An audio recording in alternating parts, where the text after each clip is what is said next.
Press మీట్కి ముఖ్య కారణం గత 3 రోజుల నుంచి ఈ రాష్ట్రంలో జరుగుతున్నటువంటి పరిణామాలు, మరి ముఖ్యంగా ఏదైతే ఈ రాష్ట్రానికి పట్టి పీడిస్తున్నటువంటి వైసీపీ వైరస్ గురించి ఈరోజు వాస్తవాలు ప్రజలకు తెలియజేయాల్సిన అవసరం ఉంది. ఏదైతే ఫేక్ ప్రచారాన్ని వారు చేస్తూ ఉన్నారో దాన్ని ఎండగట్టడానికి ఈరోజు నేను ఈ మీడియా సమావేశం పెట్టడం జరుగుతుంది. నేను ఒకటే అడుగుతా ఉన్నాను వైసీపీ నేతల్ని, వారి యొక్క అధ్యక్షుడైనటువంటి జగన్మోహన్ రెడ్డి గారిని కూడా ఒకటే అడుగుతా ఉన్నాను, మీ రాజకీయ సిద్ధాంతం ఏంటి? కేవలం బూతులు తిట్టడము, అలాగే అనైతిక వ్యవహారాలు, కులాలు మతాలు అందరి మీద చిచ్చులు పెట్టి అన్నిటినీ వాడుకుని రాజకీయ లబ్ధి పొందాలంటే మీ ధ్యేయం అని నేను అడుగుతా ఉన్నాను. ఎందుకంటే మాట అనేది అపారమైన శక్తి కలిగినటువంటి విషయం. అయ్యే మాటలు ప్రజలను కలపగలవు, అలాగే సమాజాన్ని విడగొట్టగలదు. మనం మాట్లాడే ధోరణి బట్టి ఎన్నో మార్పులు, వాటి యొక్క పర్యవసాలు ఉంటాయి. ఒక మంచి మాట మనుషులని దగ్గర చేస్తుంది, అదే ఒక చెడు మాట సమాజాన్ని చీల్చేస్తుంది. అదే మాటలు అశాంతికి అలాగే విభేదాలకు నాంది పలుకుతూ ఉన్నాయి. అదే మనకి గత కొద్ది రోజులుగా మనకు కనపడతా ఉన్నాయి.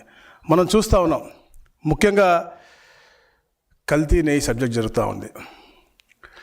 కల్తీ నెయ్యి, ఆవు లేదు, పాలు లేవు, కల్తీ జరిగింది అని నిర్ధారించారు. సింథటిక్ గీ అని చెప్పారు, అడల్ట్రేషన్ జరిగింది, హవాలా ద్వారా క్యాష్ ట్రాన్సాక్షన్ జరిగిందని చెప్పి నిర్ధారించారు. వారు చేసినటువంటి ఏదైతే టెస్ట్ ఉందో ఆ మెథడాలజీ వాళ్ళ దగ్గర లేదు అని చెప్పేసి ఏదైతే మళ్ళా వారు చేసినటువంటి ల్యాబ్ వారు ఇచ్చినటువంటి ఇది ఛార్జ్షీట్లో మెన్షన్ చేశారు తప్ప ఎక్కడ కూడా ఎవరికి కూడా లార్డ్ కానీ లేకపోతే యానిమల్ ఫ్యాట్ లేదు అని ఎక్కడ కూడా ఇవ్వలేదు. వాళ్ళ దగ్గర మెథడాలజీ లేదు అని చెప్పారు. సరే, అది జరుగుతున్న తరుణంలో తిరుపతిలో ఒక ఆయన దైవద్రోహులు అని చెప్పి ఫ్లెక్సీలు పెడతాడు, యాగాలు చేస్తాడు. ఎవరైతే దీనికి ముఖ్యమైన కారకుడో అప్పుడు చైర్మన్గా ఉన్నటువంటి వ్యక్తి భూమన కరుణాకర్ రెడ్డి అనే మనిషి, ఆయనే ఆ ప్రాంతంలో విద్వేషాలు రెచ్చగొడతాడు. నిజంగా నేను చెప్తా ఉన్నాను, ఎన్నికల ముందు ఏదైతే వీళ్ళు తప్పుడు రాజకీయం చేశారో, బూత్ రాజకీయం చేశారో, దానికే అనైతికంగా దానికే మేము కట్టుబడి ఉన్నాము. ఈరోజు కూడా మేము అలాంటి విలువలను రాజకీయం చేస్తామా వచ్చి ఓపెన్గా చెప్పండి. కానీ తెలుగుదేశం పార్టీ సిద్ధాంతం ఎప్పుడు అది కాదు. నిజంగా మా సిద్ధాంతం ఎవరికైనా అన్యాయం చేయాలని లేకపోతే ఎవరి మీద దాడి చేయాలి అనుకుంటే జూన్ 4న 2024 రోజు సాయంత్రమే ఎవరి ఇంట్లో కూడా ఇళ్లలో ఉండేవాళ్ళు కాదు.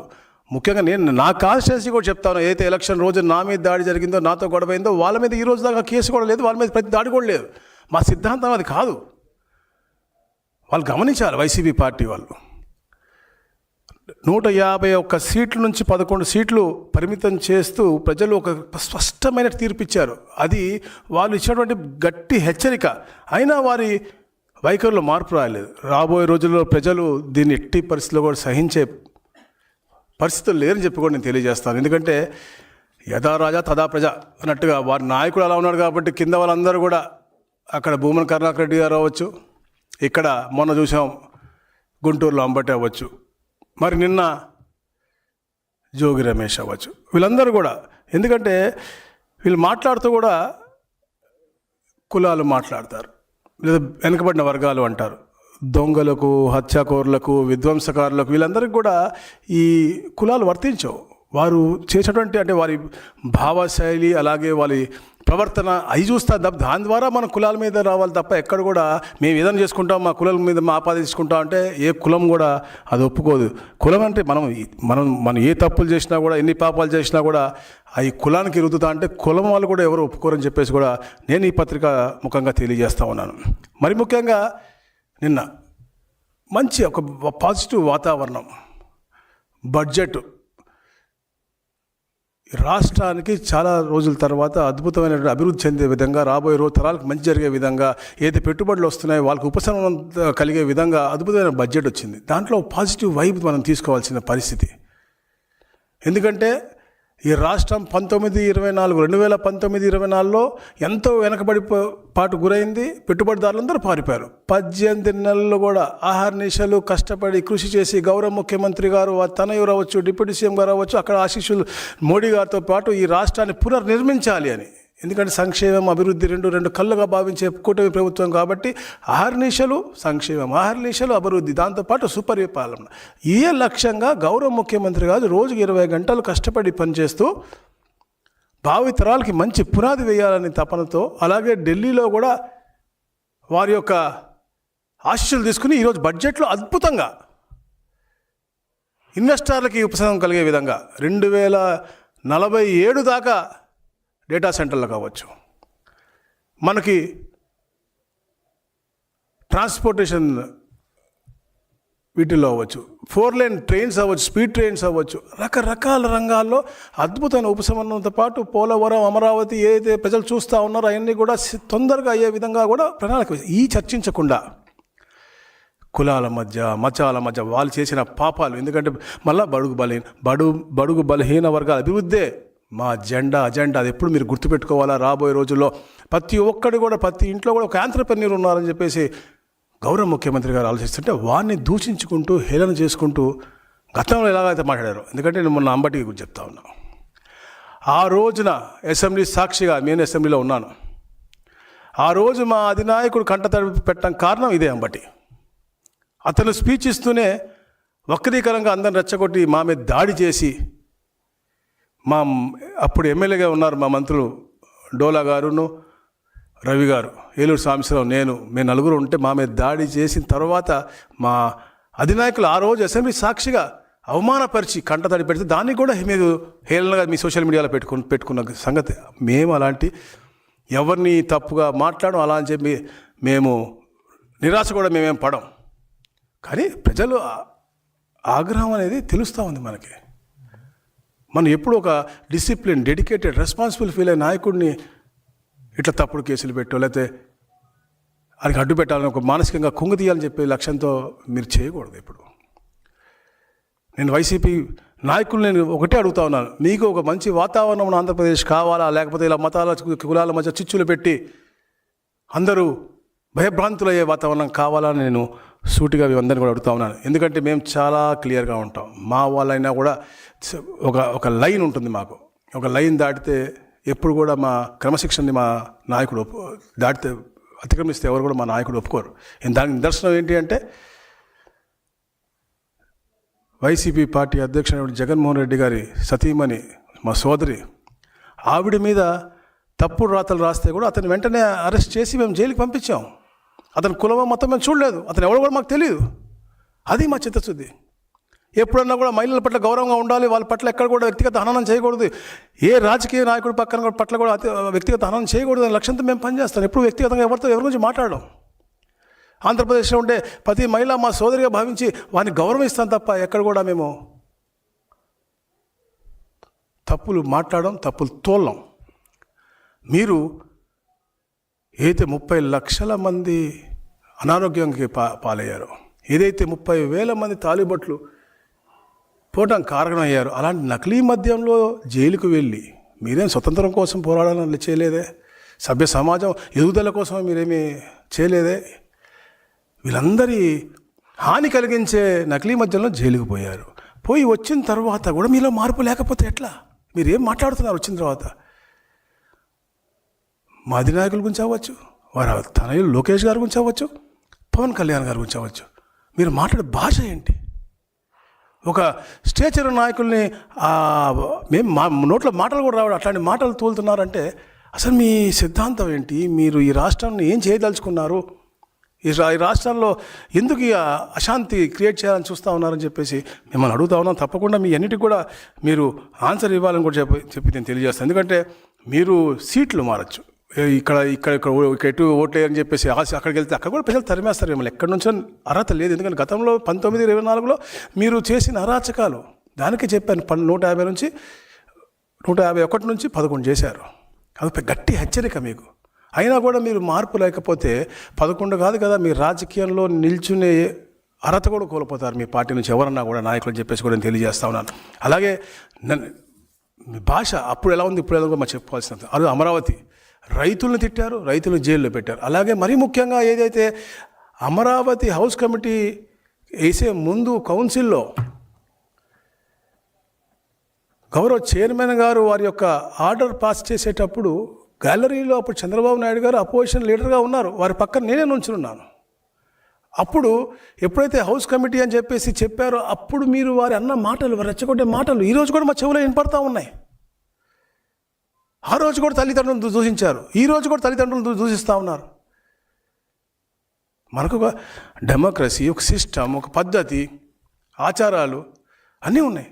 తల్లిదండ్రులు దూషించే ఈ యొక్క బ్యాడ్ సిస్టాన్ని మార్చాల్సిన అవసరం ఉంది. ఎందుకంటే ఈ రాష్ట్ర పునర్నిర్మాణంలో ఉంది, అందరూ కూడా జాగ్రత్త గుర్తుపెట్టుకోండి, పునర్నిర్మాణంలో ఉంది. దానికోసం ఒక యాగంలాగా యజ్ఞంతో పనిచేస్తున్నటువంటి గొప్ప వ్యక్తులు వీరు. ఏదైతే మన దావోస్ ట్రిప్పు అద్భుతంగా జరిగిందో,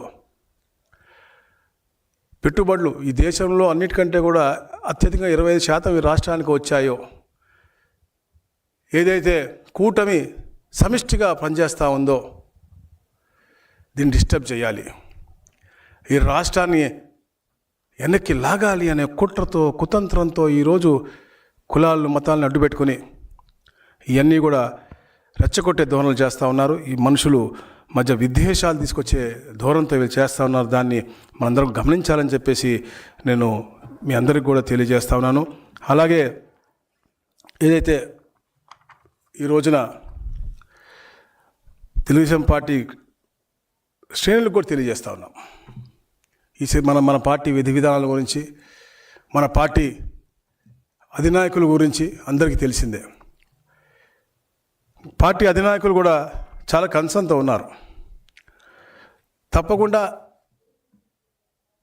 ఎక్కడన్నా తప్పుడు కూతలు కూసినా, తప్పుడు మాటలు మాట్లాడినా తప్పకుండా మీరు చట్టానికి చెప్పండి. చట్టం తను పని చేసుకుంటూ ఉంటుంది తప్ప మనం చట్టాన్ని మన చేతితో తీసుకోకూడదు. అది కూడా ఎవరి గృహాల మీద కూడా వెళ్ళి దాడి చేసే పద్ధతి అది కరెక్ట్ కాదు అనేది కూడా గౌరవ ముఖ్యమంత్రి గారు చాలా ఆవేదన చెందుతూ ఉన్నారు. ఆ దిశగా మనందరం కూడా ఒక ఏదైతే మన పార్టీ సిద్ధాంతం ఉందో, 45 సంవత్సరాలు దాదాపుగా ఎప్పుడు కూడా మనం పొజిషన్లో ఉన్నప్పుడు ప్రజలతో ఉన్నాం, ప్రతిపక్షంలో ఉన్నప్పుడు ప్రజలతో ఉన్నాం.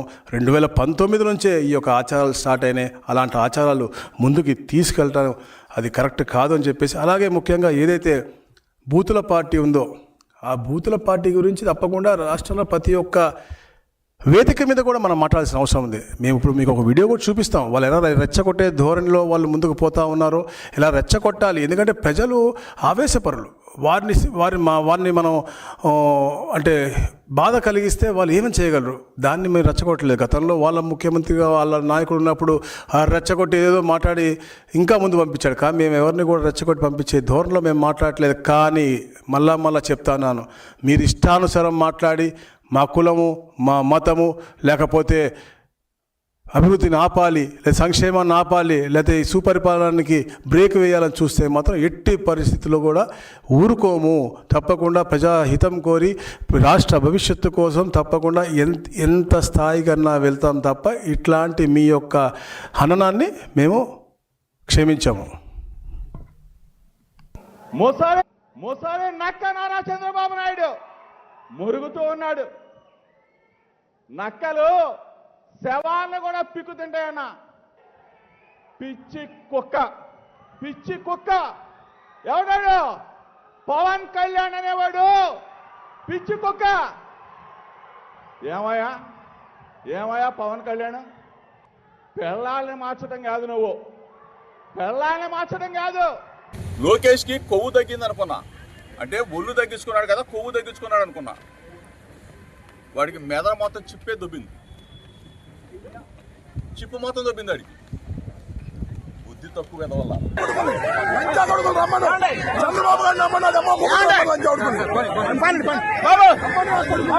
నేను ఒక సామాజిక వర్గంలో పుట్టాను. ఆ సామాజిక వర్గం మీద నాకున్న అభిప్రాయం అది. తెలివి తక్కువ వాళ్ళు, ఆవేశపరులు, మాంసాన్ని ఎక్కువ తింటారు, మందు బాగా తాగుతారు, ఇవన్నీ ఉన్నాయి. ఆ కమ్యూనిటీలో అవి ఎక్కువగా ఉన్నాయి. అందరు తాగుతారు, చాలా మంది అవుతారు. రంగాని రాధాని చంపడం దారుణం ఏంటి?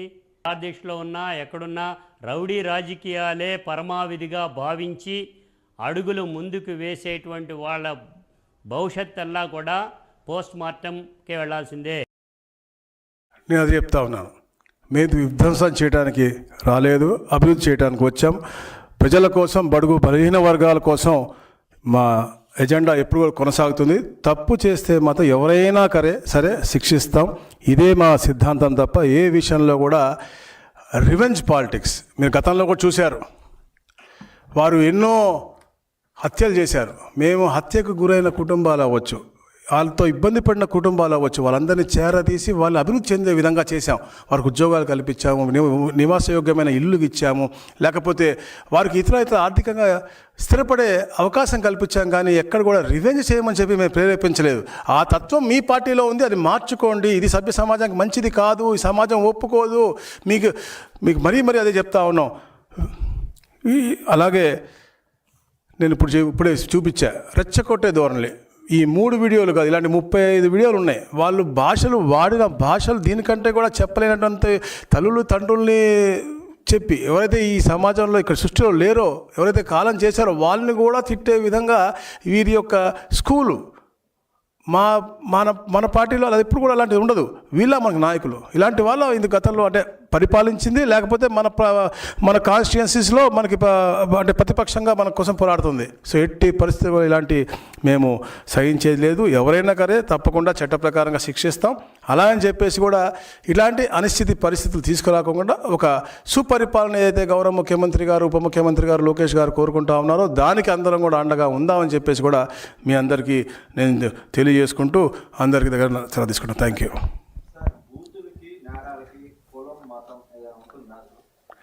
నేను అదే చెప్పాను, బూతులకి నేరాలకి దీనికి కులాన్ని మీరు మధ్య తాకండి అని నేను ఫస్ట్ చెప్పిందే, మీరు రాకముందే చెప్పినటువంటి మాట అది. ఏ కులంకి ఎవరు ఏం చేశారనేది అది వ్యక్తిగతంగా మాట్లాడుకుంటే అది వేరే ఉంటుంది. కానీ నైతికతని వదులుకొని, నైతిక విలువలు లేకుండా వ్యక్తిత్వ హననము దాన్ని అన్నీ చేసిన తర్వాత మళ్ళీ నేను ఆ వర్గానికి చెందాను, ఈ వర్గానికి చెందాను చెప్పడం నిజంగా హాస్యాస్పదమైన విషయం. ఇలాంటి తప్పుడు మాటలు చేయకూడదు. కులం అనేది మనం పాజిటివ్గా కులానికి అభివృద్ధి చేయడం కోసం, లేకపోతే వారికి ఆర్థికంగా స్థిరపడ చేయడం కోసం నువ్వు ప్రభుత్వం ద్వారా అవ్వచ్చు, వ్యక్తిగతంగా అవ్వచ్చు, నువ్వు చేసే ఒక మెరుగైనటువంటి పని అది ఆదర్శంగా ఉండాలి తప్ప ఇట్లా కులాన్ని ఎక్కడ పడితే అక్కడ వాడుకుని తప్పుదోవ పట్టించేది కరెక్ట్ కాదు.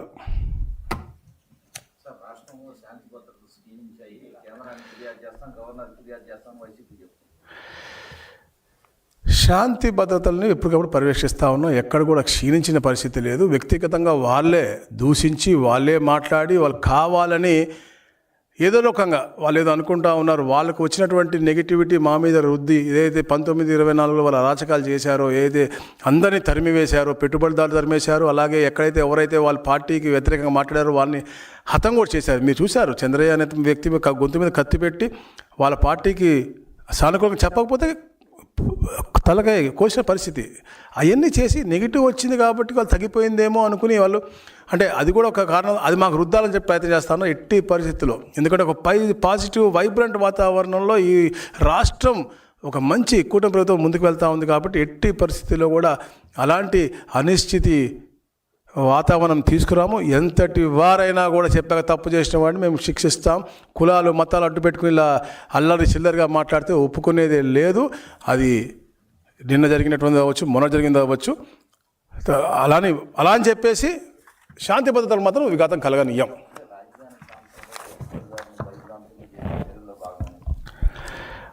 రాజధాని మా ప్రాంతమనే కాదు, అన్ని ప్రాంతాల్లో కూడా వాళ్ళు ఒక పాజిటివ్ వైబ్ని చెడగొట్టి డైవర్షన్ పాలిటిక్స్, ముఖ్యంగా చెప్పా కదా, కల్తీని ఒక పక్కన క్లియర్గా తెలుస్తూ ఉంది. అడల్ట్రేషన్ జరిగింది, తప్పు జరిగింది, క్లియర్గా చెప్పారు. మా దగ్గర మెథడాలజీ లేదు. కాకపోతే అప్పుడు అంటే అలా మెథడాలజీ లేనప్పుడు ఏమవుతుంది, ఫస్ట్ ఇచ్చినటువంటి ఎన్డీడీబీ కాఫ్ వాళ్ళది అథెంటికేటెడ్గా వస్తుంది. సో క్లియర్ కట్గా ఉంది. సో దాంట్లో ఉన్నటువంటి పర్సెప్షన్ని మార్చి వాళ్ళు ఏదో చేయబోయారు కరుణాకర్ రెడ్డి. అది మార్చాలి.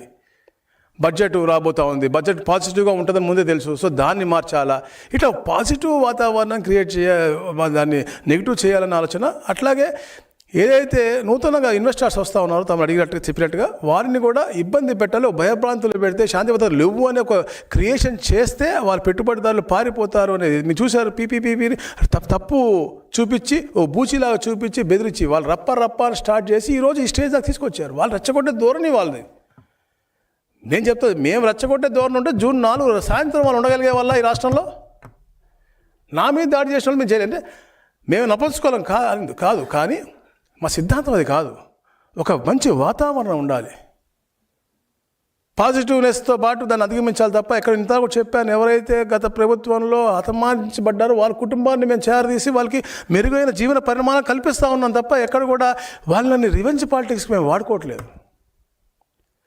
వీళ్ళు ప్రతీదీ కూడా బయాస్ అంటే ఏ వర్గాలకి వర్గాలు చేర్చాలి, కులపరంగా మతపరంగానా ఇంకో పరంగానా ధనికులు ఇది ఏదో రకంగా కుట్రలు పన్నుతూ ఉన్నారు. అది వాళ్ళు కూడా క్లారిటీ చెప్పాలి. ఇదే మా సిద్ధాంతం, మేము గతంలో ఇలా చేసాం, మేము బూతులు తిట్టాం, మేము మాట్లాడాం, మేము హత్యలు చేస్తాం అంటే చెప్పమని బయటకు వచ్చి. కానీ మేము ఎట్టి పరిస్థితిలో కూడా దీన్ని సహించేది లేదు.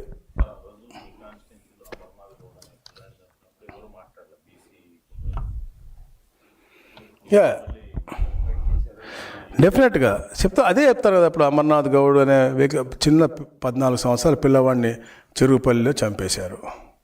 మేము వాళ్ళ కుటుంబాన్ని ఆదుకున్న, వారికి కావాల్సిన అవసరాలు కల్పించాం, వాళ్ళ సిస్టర్ని చదివిస్తున్నాం, ఇప్పటికి కూడా ఉన్నారు, వాళ్ళకి ఇంకా జీవన పరిమాణాలు కల్పిస్తున్నాం. అట్లా పాజిటివ్గా పోతా ఉన్నాం. కానీ వాళ్ళు చేసిన వాళ్ళు ఎవరో కూడా వాళ్ళని వెంటపడి చేయమని చెప్పి మేము ప్రోత్సహించట్లేదే. మా సిద్ధాంతం మీకు ఎక్స్ప్లెయిన్ చేస్తాను, మా పద్ధతి ఎక్స్ప్లెయిన్ చేస్తాను. ఒకటే అదే కాదు, మీకు చంద్రయ్య అవ్వచ్చు, సింగ్ అవ్వచ్చు, మీరు జరిగినటువంటి అన్ని పరిమాణాలు అన్ని హత్యల్లో కూడా అన్ని దాడుల్లో కూడా మేము ఈరోజు కూడా ఒక మంచి వాతావరణం క్రియేట్ చేస్తాం. ఈ రాష్ట్రం బాగుండాలి, భవిష్యత్తు బాగుండాలా, ఈ రాష్ట్ర ప్రజలు బాగుండాలి అని మేము పోతూ ఉంటే వారు ఈ నేషన్లోని అతి గొప్ప నాయకుడు చంద్రబాబు నాయుడు గారు ఒక డిసిప్లిన్తో, ఒక డెడికేషన్తో, ఒక రెస్పాన్సిబిలిటీ ఫీల్ అయ్యి అద్భుతంగా ఈ రాష్ట్రాన్ని అగ్రస్థానం తీసుకెళ్ళి తపనతో పనిచేస్తూ ఉన్నారు. ఆయన వయసులో ఈరోజు ఏ నాయకుడు లేడు మీకు ఈ దేశంలో. చూసుకోండి మీరు, అంత గొప్పగా ఆయన పనిచేస్తూ ఉంటే ఈరోజు మళ్ళా దాన్ని కాళ్ళకు అడ్డేయాలని చెప్పే లక్ష్యంతో నేను చూసాం. మనం ఆయన చరిత్ర రాజకీయ పయనంలో ఎన్నో కేసులు వేసి అడ్డు పెడదామని చూశారు. ఎక్కడ కూడా కోర్టులను ముట్టుగా వేసిన తర్వాత ఎవరైతే కేసు పెట్టారో వాళ్ళని ముట్టుగా వేసింది, లేకపోతే వాళ్ళు విత్డ్రా చేసుకున్న పరిస్థితి చూసాం. కానీ ఎక్కడ కూడా ఈయన మీద తప్పని చూపిలే. ఇలాంటి గొప్ప పొలిటీషియన్ మీద మీరు ఎలా కేసులు పెడతారని మందలించిన పరిస్థితి మనం చూసాం. అలాంటి గొప్ప నాయకుడు, ఆ నాయకత్వం పెరిగిన పిల్లలు మేము అలానే పాజిటివ్గా ఆలోచించేవాళ్ళం తప్ప ఎక్కడ కూడా నెగిటివ్ ఆలోచించే ఎవరు లేము. వీరు రెచ్చగొట్టి ధోరణిలో అందరినీ కూడా మభ్యపెట్టే విధంగా మాయ చేసే విధంగా చేస్తూ ఉన్నారు. ఎవరు మాయలోకి పడకండి, రచ్చలోకి పడకండి. తప్పకుండా చట్టం తన పని తను చేసుకుంటుంది. ఎవరైతే ఇలాంటి రెచ్చగొట్టే ధోరణిలో ఉన్నారో, ఎవరైతే ఇలాంటి దూషణలు చేస్తూ ఉన్నారో వారి చట్టపరంగా మనం ట్యాకిల్ చేద్దాం. Thank you.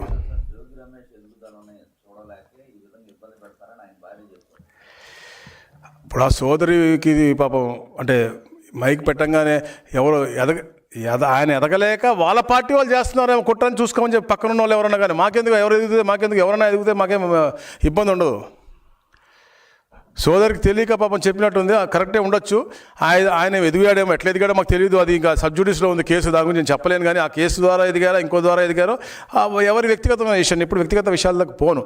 కాకపోతే ఈర్షా కుళ్ళు కుతంత్రం ఆయన పక్కన ఉన్న వాళ్ళకు ఉందేమో తప్ప మాకెందుకు ఉంటుందండి. మేము మా పార్టీ సిద్ధాంతాల్ని, మా పార్టీ నాయకుడు ఇచ్చినటువంటి ఆలోచనలు క్షేత్రస్థాయిలో అమలు చేయడం కోసమే మా పని తప్ప ఎక్కడ కూడా యాంటీ సోషల్ కానీ ప్రజలకి హాని కలిగించేది ఎక్కడ కూడా ఉండదని చెప్పేసి కూడా తెలియజేస్తాను. Thank you very much.